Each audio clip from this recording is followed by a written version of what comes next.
Thank you. Even before you had to cancel your rally in Chicago on Friday, there had been growing violence at some of your rallies around the country. And some of your rivals in the Republican race say you have contributed to this with your rhetoric. Question, sir, do you take any responsibility for the violence at your rallies?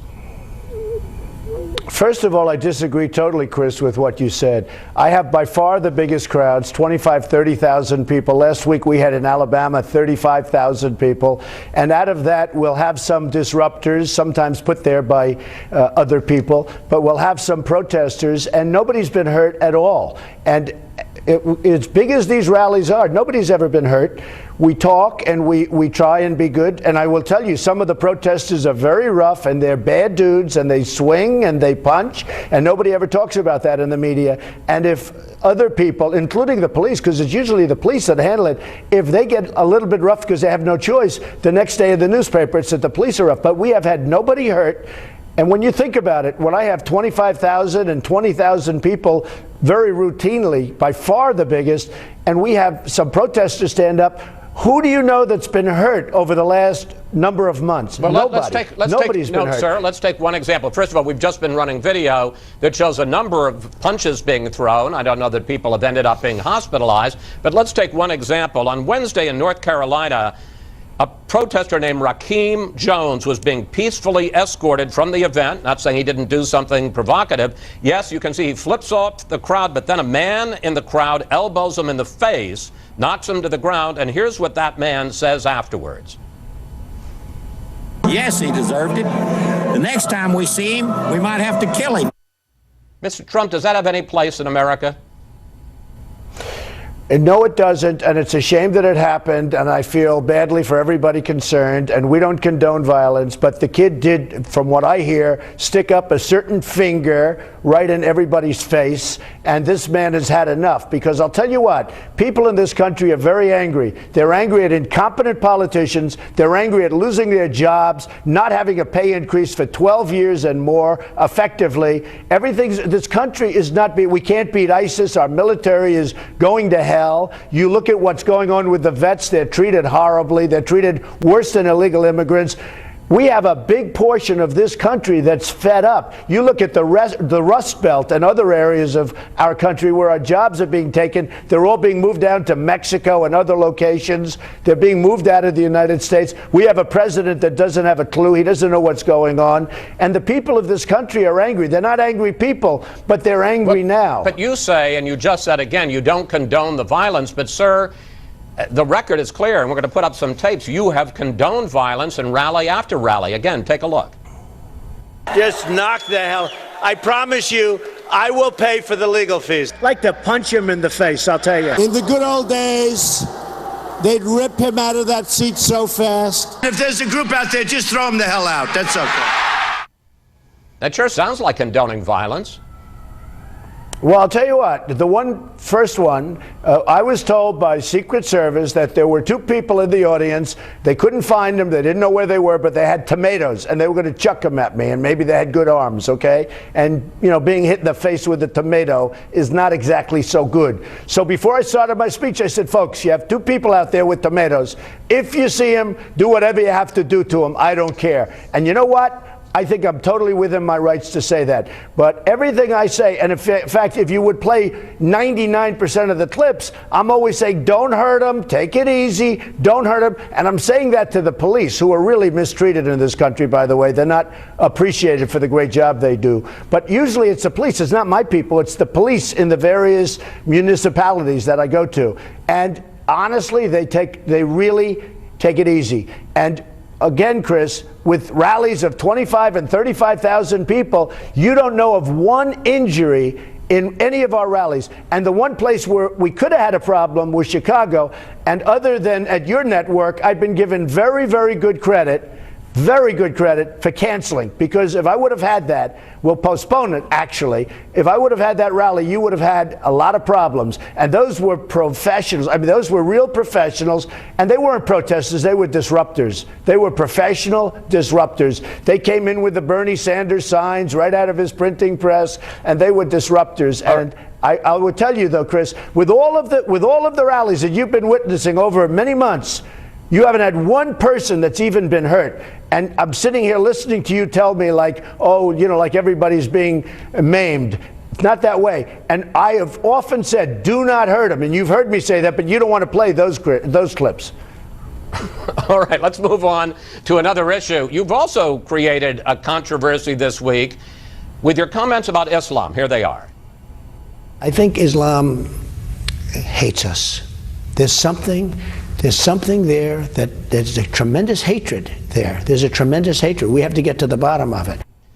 Now, Mr. Trump, there are 1.6 billion Muslims in the world today. 1.6 billion, and according to the best experts, think tanks all around the world, they say at most 100,000 people are fighting for jihadist causes. That's it's a tiny fraction of 1%. So why draw a battle line against an entire religion, including major countries that are helping us in the fight against ISIS? You're saying that out of 1.5 billion, 100,000, right? Let me tell you, whoever did that survey was about as wrong as you can get. It's 27%, could be 35%. Would go to war. The hatred is tremendous, Chris. Now look, wait. You're saying 250? You're saying 250, 300 million Muslims would go to war against us? Why don't you take a look at the Pew poll that came out very recently, or fairly recently, where I think the number, I mean, I could be corrected, and it's whatever it is, but it was something like 27% are, really very militant about, going after things. And you'll have to take a look at it. They did a very strong study. And let's see what it says. But it's a very significant number. It's not 100,000 people, I can tell you that. That's a ridiculous number. But look, there's something going on, Chris, whether you like it or not. It would be a lot easier for me just to say, oh, no, everybody loves us. But there's something going on. There's a big problem. And radical Islamic terrorism is taking place all over the world. You look at what happened at Paris. You look at what happened in California recently with the 14 people killed by coworkers, by people where they gave them baby showers, and then they walk in and they kill them, they shoot them. They had no guns, they had no weapons, they had no nothing. They shot them, they killed them all. And I mean, there's something going on, Chris. We can be very nice and we can be very naive and say everything's wonderful. All you have to do is look all over the world. There's a great hatred out there. You also said this about the war on ISIS. We have to knock out ISIS. We have to knock the hell out of them. I would listen to the generals, but I'm hearing numbers of 20 to 30,000. Which generals have told you, sir, that we need 20 to 30,000 U.S. ground troops in Iraq and Syria? Well, that's what I heard the number. That doesn't mean I do that, by the way, but that's what I heard the number is in order to eradicate. And it could be quick. Maybe we should do something quickly because this cancer is staying with us forever. I mean, we've been fighting in the Middle East now for 15 years and longer. But all the generals we talked to say that's spending money at a rate. And in the meantime, our infrastructure in our country is going to hell. Our country is in trouble. And all we do is spend money in the Middle East. I mean, either eradicate them or get out. I mean, what we're doing is crazy. We don't have But all the generals that I've spoken to say 20 to 30,000. I mean, yes, we may need more troops there. We may need forward observers. We may need people, special forces to help Iraqi ground troops. But putting 20 to 30,000 American troops back in Iraq and Syria, they have grave doubts about that, sir. I'm not saying do it. I'm saying that's a number that I heard you would need. And I never said do it. I said that's a number that you may need. But look, let me tell you something.